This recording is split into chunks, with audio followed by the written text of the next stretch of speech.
Hey guys, welcome back. Today we're giving you our Week 9 fantasy football starters, streamers, and fades. We're here to help you make all the right decisions on who to keep in your lineup, who to get out of your lineup, and who might be able to help you in a pinch this week. Let's start this fantasy football podcast right meow. Hit that drop.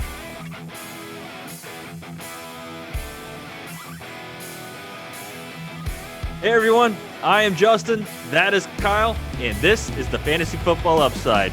Thanks for dropping by our Fantasy Football podcast and YouTube channel. We appreciate it. Week 9 is here, we hope. We're here to help you win that. Jumped it a little bit. It's a little bit. I got you. Stepped on you. That's all good. Yeah. But today we're hitting you with our starts of the week, streamers of the week, and fades of the week.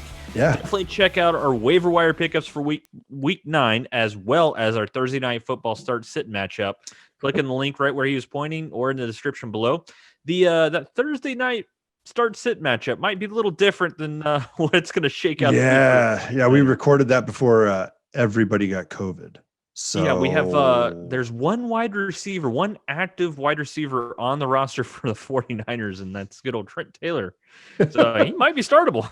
Yeah. If you're that desperate. And I mean, ironically, they cut Pettis what is it, 2 days before all of this started going really haywire on him. Mm-hmm. And then I remember I texted and was like, how fast, is there history for a team cutting a player and then putting a claim in on that player? But they didn't get him. They didn't get him if they did put a claim in on. The Giants did. Yeah. Yeah. Oh, very interesting. Very interesting times. What do you got for me? Hey, man, click that like button. Click the subscribe button as well so that you're notified every time we upload this podcast. We don't just cover this one type of topic. We upload 5 videos a week. Mm-hmm. We cover everything from waiver wire to starts and sits to our starts of the week, streamers of the week, fades of the week. That's what we're doing today. And we break down every matchup each week for you so that you know who to start and sit. Yep. So we're here all season long. We're going to help you get to that championship because we want you to win. We want to help you get there. We want to help you win. We actually like this. We really actually like helping out. So as I always say, double check your waivers because you want to see who got dropped. I've heard some names falling on the waiver wire in different leagues, and I'm like, oh, wow, I wish we had people like that in my league. But in our league, we do not have people who make that sort of mistake very often. No. If we do, sometimes I get I'm the commissioner of our league. I get that text, hey, I screwed up. I hit the wrong button. I fudged up. Yeah. Can you fix this? And so, I mean, usually I'm not You're always asking if you need assistance. Yeah, I'm always asking. Do you need assistance? So make sure you leave your questions down below. We'll help you out. We'll try to figure out what we can do for you if you need help getting to that championship this season. But today we're talking about our top starters, streamers, and fades. Let's start with our starters, Justin. Give me a QB who you think is going to be the top QB of the league this week. I just wanted to note, we nailed it last week, in a week of just utter desolation across the whole league. We nailed it. I named Pat Mahomes top starter for QB. Boom, killed it. Absolutely killed it too.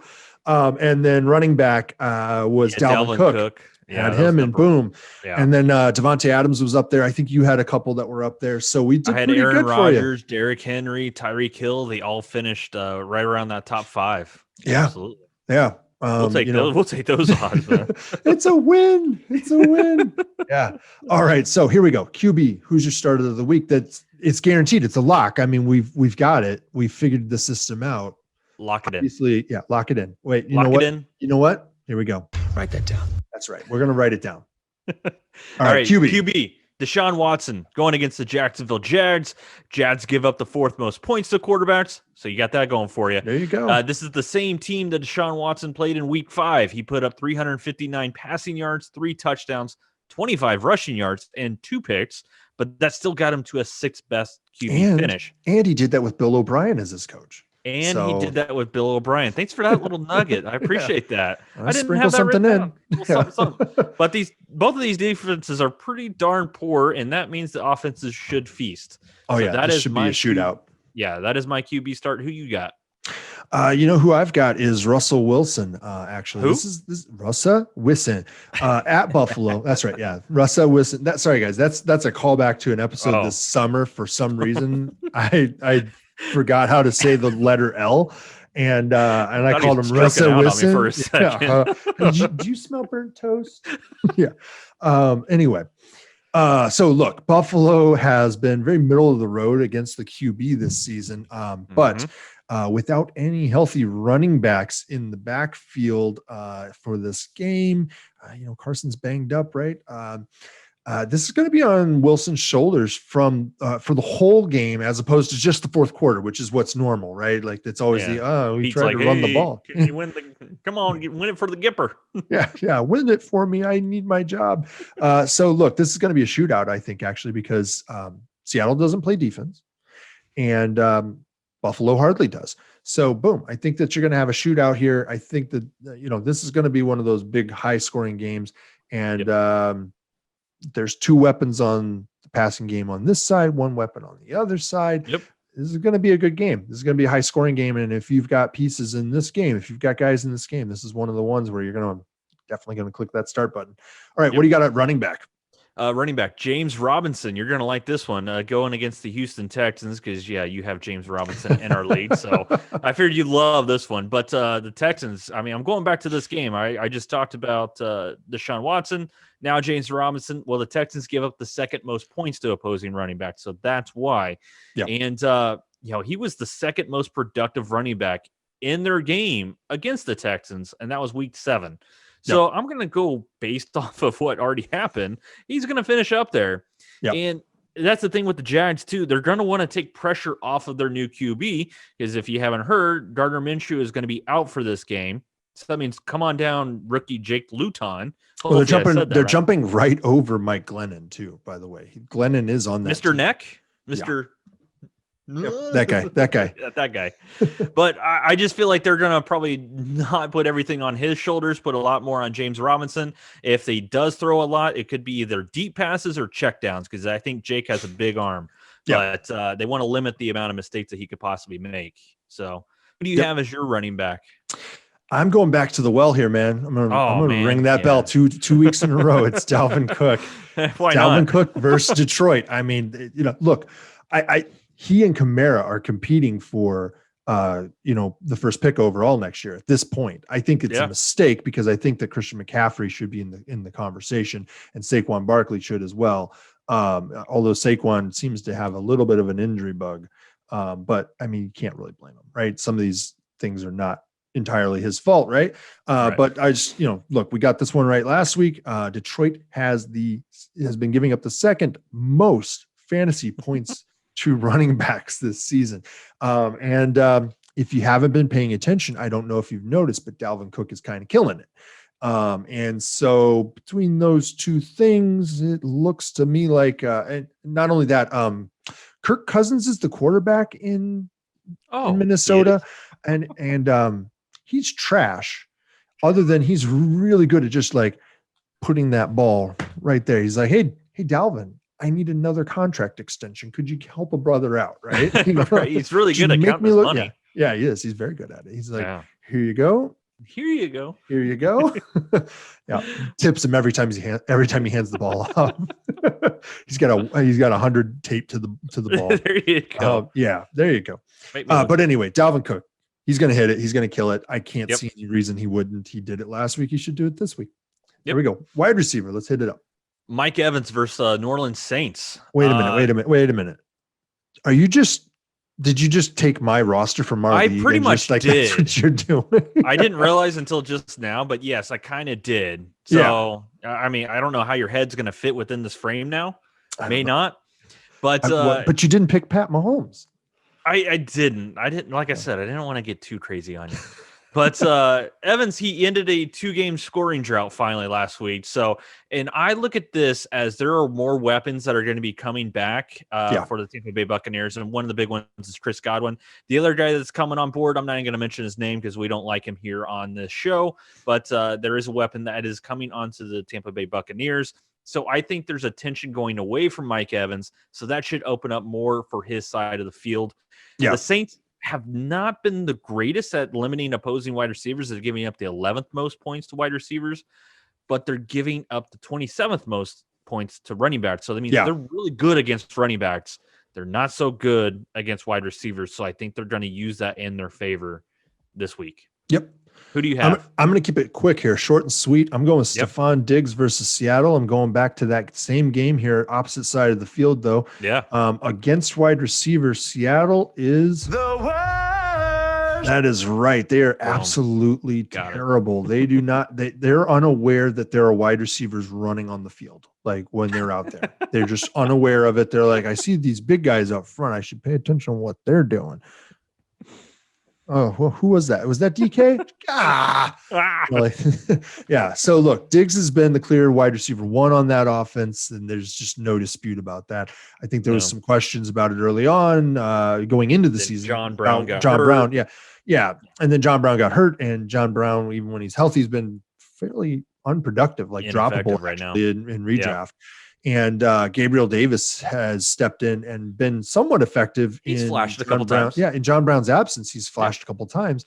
Yeah. And so I think that they're less impressed with John Brown at this point, and that leaves Diggs as the guy. You just hope there's enough distraction to keep him active if you've got him. Yep. But they're going to need to use him to win this game. They absolutely are going to have to. They're going to have to. This is going to be a track meet. So that's where I'm at on that. What you got on tight end? Darren Waller going against the LA Chargers. I'm looking for a bounce back game because last week was the old mud bowl against the Browns that the Raiders had. So I'm looking at a guy that is a tight end and he's still averaging almost 9 targets per game. Yep. It's hard to kind of get that production out there right now in tight end realm. So, and the Chargers are giving up the 13th most points to opposing tight ends. So I look at it as a plus matchup. The guy's averaging 9 targets per game. I think it's going to be a better game in LA. It's not going to be in the mud bowl. Yeah. So I feel like this is a great bounce back, great tight end for you. Sure. Who do you have as your tight end? Hey, you know what? I found your roster and I decided I'd take somebody off of there. Noah Fant, so, but here's why. All right. We don't generally love the passing game other than a few guys out in Denver. Right. But Fant is one of the guys we've liked for a while. Here's why he's my top tight end for the week, and that is because he's going against Atlanta, and Atlanta is allowing the most fantasy points to the tight end position this season. There's not really any word just yet whether or not Tim Patrick is going to be a fully available player this week. He has been limited in practice. He may or may not be fully available, and he's really the only other reliable or consistent target in that offense. Jerry Jeudy has been terrible, and KJ Hamler. They just keep healthy. Well, they keep trying to make KJ Hamler happen, and it's just not going to. It's not happening. Denver doesn't have a ton of options in the passing game that are experienced right now, or have any consistency other than Patrick and Fant. And so, with Patrick being somewhat limited, even if he plays, that leaves Fant for a big day, guys. And Drew Lock, he helps keep Fant's value higher because he does zero in on it. He settles in and he's like, I'm getting work done here, so we're going to do it. Mm-hmm. All right, so that's it for our top starters of the week. We're going to move on to our streamers. These are the guys that if you need somebody, streamies. These are the guys that if you need somebody this week and this week only, here's who we're talking about. We keep it under 60% rostered on Yahoo, just as a benchmark. Generally speaking, that means they're roughly somewhere between 60 and 50% rostered in multiple platforms, and so these should be available for you potentially. Yep. All right, so QBs, we're just going to cover QBs, tight ends, and defenses here. What do you got on QB? Going to feel kind of dirty because it was a natural segue for what you just talked about. We talked about this the other day. We talked about this, and it's because, well, I should say who it is before I really get into the analysis here. It's Drew Lock going against the Atlanta Falcons. He's only 12% roster. Atlanta's giving up the most points to opposing quarterbacks. So you got that going for you. He had a solid week last week. Drew Lock did. He had 248 yards, 3 touchdowns. Let's throw a pick in there, of course. They won that game. They won that game on his arm. Exactly. They did. He actually threw. Won the ball, wasn't it? Yeah. It wasn't the greatest throw, and it also wasn't like the greatest I'm open. It was just kind of like the defender missed what was going on. Yeah. It's like, wait, I lost my guy. This does kind of feel like a desperate play a little bit. I mean, he's finished as a top 10 play once, but hey, that was last week. I don't know, man. I drafted Dak Prescott in a super flex league, and I'm kind of desperate. You probably are. If only Drew Lock were available. Oh, geez, even in your super flex. Yeah, it's Oh, 22 deep bench rosters. Well, Joe Montana was just on the yeah, he's coming back. He's 64. He's going to come back. They may throw him on Yahoo. You might be able to pick him up. But yeah, it's one of those things where you mentioned weapons.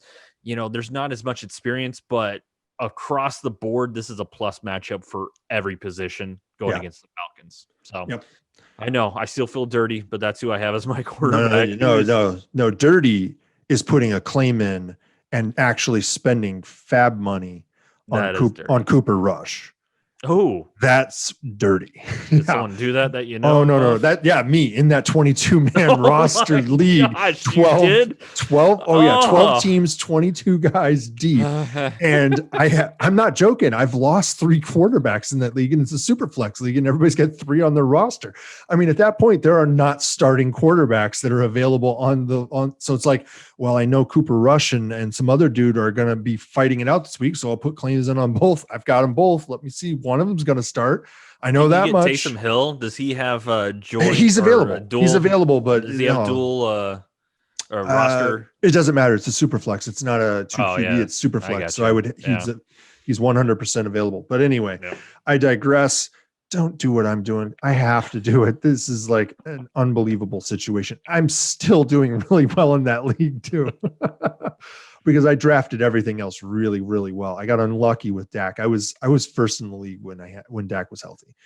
All right. So who's my streamer of the week at QB? It's Derek Carr. He was also my QB waiver pickup of the week. For the last 2 weeks, he's only 41% rostered right now. He's going against the Chargers this week. We talked about the Chargers just a little bit ago when you talked about Waller, right? Yeah. And so that's why I'm saying go after it. Look, the Chargers have been particularly bad against the pass since they lost Bosa this season. And I think that's why the tight end is doing so well. I think that's why the QBs are presenting so much value. Other than last week, Carr has been very solid this season. And that was a mud bowl. Like that was just one game where he's not going to do anything in.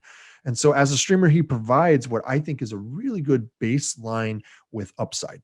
And this one's indoors. It's on the carpet, man. It's going to be good. It's going to be throwing the lights out, I think. So tight end streamer, what you got? Eric Ebron going against the Dallas Cowboys, 50% rostered. We've talked about him a few times now, and it's crazy. I mean, I think he should be owned in all leagues. I mean, he has a rather favorable matchup all the way up until championship in week 16. So you can ride him for a while here, but the Dallas defense is pretty bad if you haven't heard, even with Van Der Esch and Sean Lee back. But I mean, Sean Lee will take one step down on some stairs and he's going to be tearing an Achilles. So he's going to be out at any point. No offense. With all due respect, of course. But Ebron finishes the third best tight end last week, and that was against the Ravens. So now Ravens against Cowboys. I mean, he was boosted by a touchdown, but he's getting some touchdowns here or there now. So I feel like this is a really good play towards the end of the season as well. Who do you have as your tight end? I was going to go with Akins. You told me that Akins is out, right? No, I didn't say that. I thought that's what I said. Well, it looks like he's going to be coming back this week. So it's either Akins or Fells. Keep an eye on what's going on with Akins, but I'm really just going after the situation there more than anything. Jordan Akins right now is 3% rostered. Fells is probably a little bit higher. And Akins did return to practice on Monday after coming back from the concussion protocol. And so Jacksonville's allowed the second most fantasy points to tight end this year. And Deshaun Watson should be able to get it done for you. Yep. I think that's what you're looking for here. That's what you want to have, right? Yeah. And so that's why I'm going with Jordan Akins. He's back, but keep an eye on him. He returned to practice just this week. So if he's not, then go with Fells, because then he'll gobble up all the targets. Yep. Who's your defensive streamer of the week? So this one's going to be pretty fun, Kyle, because you're going to see why. And in just a second, I have the New York Giants going against the Washington football team. We've done this before. This Well, I isn't know the we first have. time we've done this. I know. Yeah. But I think they're actually the same amount of rostered as well. It's 24%, and I think it's 24% for Washington as well. Yeah.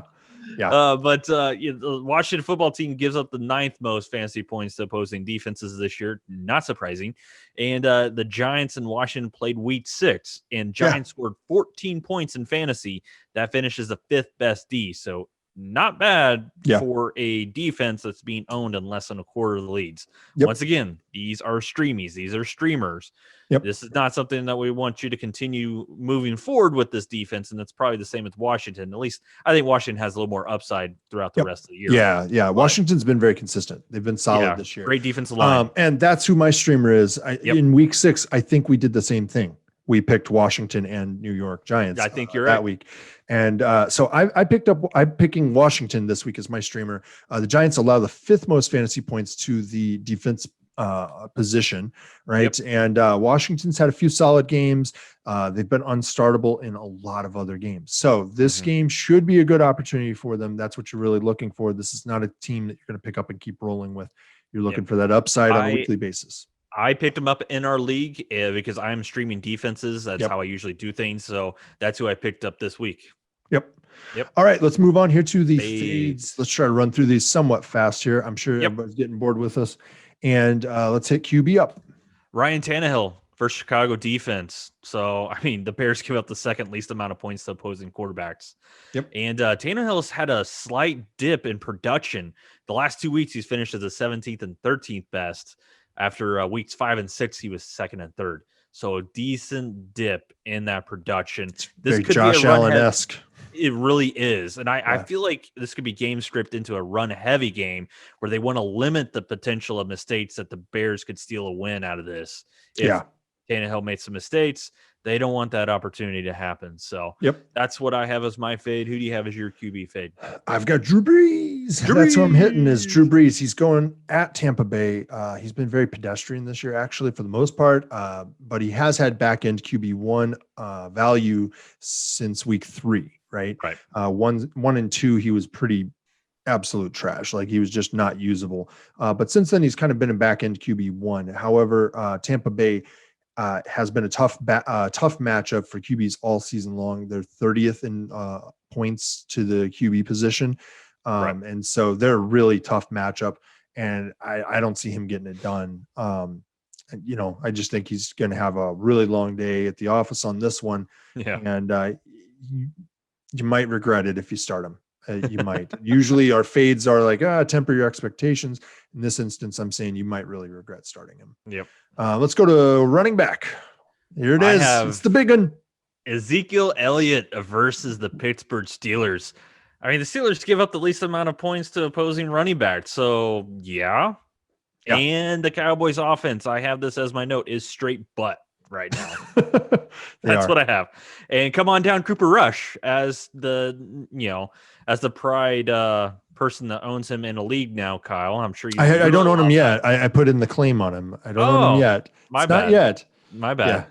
But another thing to note on here, Elliott was limited with a hamstring tightness during Wednesday practice. So the Cowboys could possibly limit his workload as they should be playing to lose the rest of the year. But, I mean, Tony Pollard could come in and just do a fine job. It's not like the Cowboys are really needing to win these games right now. They should be possibly losing to figure out who they're going to have a quarterback next year. Yeah. I just want to note that the other QB for Dallas is Garrett Gilbert. That's who it is. And it looks like Danucci, but they are no. Danucci is not in the competition. It's between Cooper Rush and Garrett Gilbert. That's who it is because Mike McCarthy coaches that team. And that's the obvious solution, right? But it looks like Garrett Gilbert's the more likely guy to get the job in the end for some reason. I don't know. Really? Yeah, there's something that Mike McCarthy knows that the rest of us don't, right? Dang. He went off into the woods and went to a shanty and did some ice fishing and watched all the tapes for the Dallas Cowboys. That's what he said. He admitted to lying about that to Jerry Jones's face. He admitted in the press conference in which they were announcing that he was the coach. He admitted that he told Jerry Jones that he had watched every game from the prior season and that was a lie. And he admitted to lying. It's like right then and there. Anyway, Who's your All right, running so back fade of the week? I am going with Todd Gurley versus Denver. I don't like it. I don't like it one bit. This is one of the toughest defensive matchups for running backs and fantasy points this season. And so you cannot start Todd Gurley. This is going to be a really rough one. Atlanta hasn't been super efficient on offense. Ridley is likely to miss this week based on not practicing. Keep your eye on that. And so with the lack of Calvin Ridley, the offense is going to stall more often. It's going to lean more heavily towards the running game. And there's just going to be a lot less going on in that offense. They're going to be a lot less creative. And so that means that Todd Gurley's not going to get the ball out in space as much. And when he does, the linebackers aren't worried about the wide receivers as much. And so I think this is going to be a bad week for Todd Gurley. And you compound that with the fact that this defense is actually really good against running backs, and it's a problem. So that's where I'm at. What you got on wide receiver? Michael Thomas going against Tampa Bay Buccaneers. It's just been overall just a huge disappointment for MT. I mean, with this year with the injuries, and then, hey, let's go ahead and punch my teammate. Let's do that and get suspended, and then come back, and then I want to note that that's the same guy that got punched by Javon Wims. Yeah, and everybody's like, oh, there's something wrong with Michael Thomas. Like something's going on. I don't know. Maybe everybody just kind of hates that dude. He had a history at Florida, so it's not that shocking. He does well at one thing, and that's getting underneath people's skin. That's for sure. But, I mean, Tampa Bay does have young players that play on the outside. But overall, this is a very good defense. And, you mentioned Drew Brees, and that's why I mentioned this.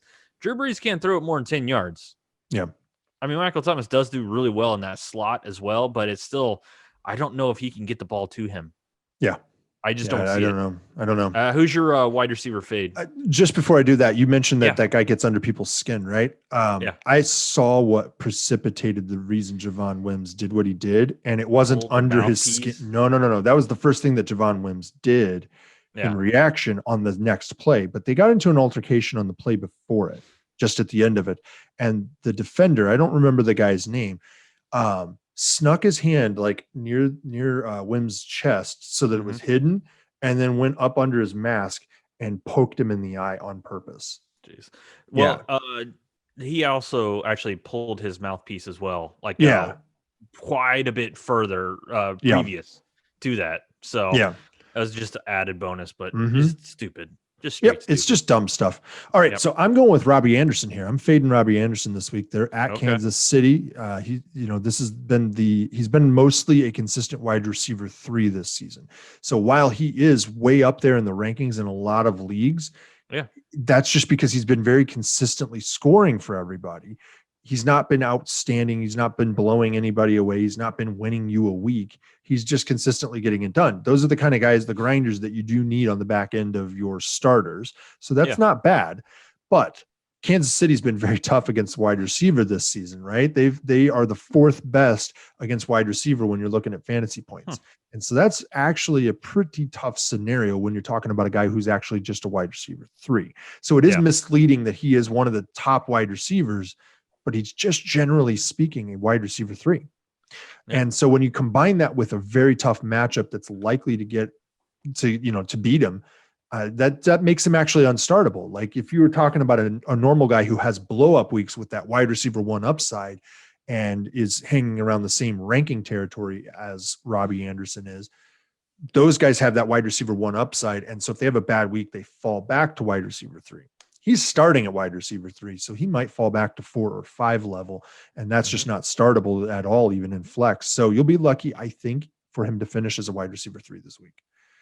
So I'm fading him, and I don't think that you should start him if you got him. You might need to. I don't know. What you got to tight end? Mike Gesicki going against the Arizona Cardinals. This is one that's kind of tough because we both like Gesicki going into the season, but right now, he is still rostered in 64% of leagues, and I do not know why. Yeah. The last 2 games have consisted of a goose egg and a 1-pointer. Yep. That's what he's had the last 2 games. And Arizona is actually decent versus tight end this year, which is the complete opposite of last year where you're streaming every tight end you can think of against that defense. This defense this year, they're right in the middle of the pack. So with a guy that's not performing against a defense that's a little better against tight end, stay away. Who do you have as your tight end streamer? I've got a big name. Sorry. Yeah, a tight end. Fade. I've got a big name, but that big name is not so big this year, and that's Mark Andrews. And the reason that I think he's more than just a normal, like he's underperforming and is in fact a fade, is that they're facing Indianapolis Colts, and the Colts are allowing the least fantasy points per game to the tight end position this season. Andrews has been very pedestrian overall, and he's had 3 games that were tight end 1 level, and none of them came against defenses that were anywhere decent against the tight end. Now you're talking about the best team in the league against the tight end position. And he hasn't been able to show out against even mediocre defenses against the tight end. So this is a scenario where either he gets all of the targets and it helps him get you a salvageable week, or he just disappears. This is going to be one of those weeks that you're going to get you might get a 0 out of your tight end if you start him. You might. Yeah. The Colts can throw multiple guys at Mark Andrews and cover him very well. Yeah. But yeah. All right. So survivor picks, let's hit those up really quick. And I have Green Bay against San Francisco 49ers because, San Francisco 49ers might not be able to put a whole team together. But this is a -6 spread. Like I said, San Francisco is just limping into this game. But I see Green Bay going to be playing pissed off after losing to the Vikings where they should not have lost. This isn't really going to win you a Survivor League because it's 70.2% of people are choosing the Green Bay Packers. But who do you have as your Survivor pick? I've got New England at New York Jets. That's right. Start against the Jets. I'm actually a little bit concerned, about this, but the picks are getting a little bit slim. I had another one that I kind of liked. I can't remember who it is at the moment. It might be Houston. I think it's Houston. I don't remember who they're playing. Against Jags. I like both of those. And I looked at it. I was like, do I really think New England's going to beat them? I mean, I know it's a 7.5 spread, but then I was like, no, the Jets are just absolute trash on defense. They are the worst. And the reason that I'm actually leaning that way, I don't think Edelman or N'Keal Harry or any of those guys, or even who'd they trade for. They just picked somebody up. I can't remember who they got. Was it Isaiah Ford? Yeah. Even if he were available, which he's not this week because of COVID restrictions, even if he were available, I would still think that those guys are not going to have a good game. The value in this is that the Jets can't stop the run. Like they just can't stop. They're not Green Bay Packers can't stop the run, but they can't stop the run. That is bad. And but they're going to be going against a running quarterback who's less of a runner now. But also Damian Harris and James White. Right. So I think that this is a perfect storm where, it's still a bad game for the Jets. I don't think there's going to be a surprise here. So I'm leaning New England on this one. And I think that's where you go. Yep. All right, guys, that's going to do it for this week. Hopefully we hit on as many as we did last week, like tip top level. Yep. I mean, that's insane, actually, I think on our starters to be like that accurate on what we were looking at. It's pretty darn good. So make sure you subscribe to us so you get that sort of information from us on a weekly basis. Make sure you hit the bell so you're notified every time we upload that. And I'll throw onto the screen here the waiver wire episode for you so that you've got that.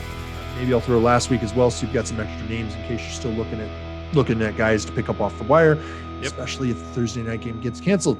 Anyway, thanks for being a fan of the Upside, and we will see you next time. Bye. See you guys.